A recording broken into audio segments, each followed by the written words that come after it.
Ibrahim, kusoo dhawaada Soomaali Cartoon Somali TV. Haddaad ku cusubtay subscribe sar, haddaadan ku cusbeen like na sii wadi iyo dhiirigelin aan u gudagalno sheekadeena.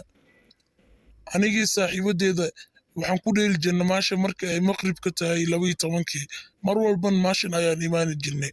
Aniga mar walba dadka ayaan ku gargaraaci jiray albaabaha waana ka carari jiray. Saas ayayna ahayd farxadeeda.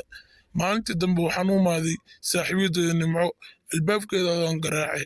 Way iga furtay, waxay dhahday saaxiib saatee gabadhan Nimco la dhaho waxaan isku sheegan jirnay sirraheena oo dhan. gabadhan waxay bilaabday Nimco la dhaho inay ku riyooto waxyaalo aad iyo aad u naxdin badan. Markay soo kacdanay waxaas ma wax xasuusato. maalinkii dambe ayaan imaaday gurigeeda, albaabka ayaan gargaraacay. way iga furtay iyadoo aad u naxsan oo dhididayso. say dhahda alla dhegaha ee qabsatay, waxay dhahda waa xasuustaa maanta waxa ku riyooday. markaasay ku dhahay maxaa waaye ii sheeg saaxiibay. markaasay dhahda waxay ahayd naag oo burus wadatay. buruskaas naagtaasna waxay qabtay dhar cad, dharkaas oo dhiig ku wada halaysan. waxayna dhehaysa madaxaaga laba xaba ayaan ka kala dhigaya. waxayna joogta maashi aan ku dheeli jirno oo playgroundka ahaa.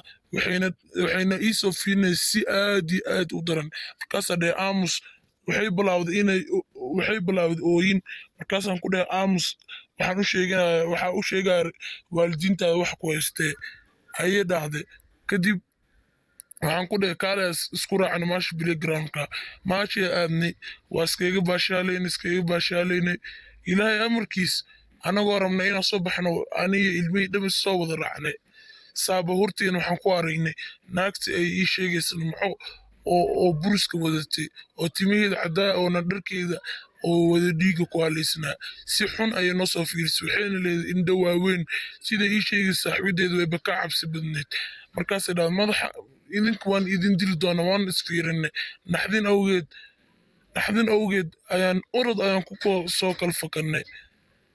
saa'id ayaanna u soo orodnay. markaasaa dhahnay allahooyoy naagtan waxay noo soo bursinaysa sidee maxaa kaa gala ah. ilaahay amarkiis waxaan galnay guri. naagtan waxay isku qarisay geedaha. aniga waan baxay, waxaan u tagay waalidiinteeda, waxaan u sheegay arrintii, balse maysan ii rumaysanin. waxaan u tagay Nimco aabbahay waalidiinteeda, waxaana u sheegay arrintii. way aamineen.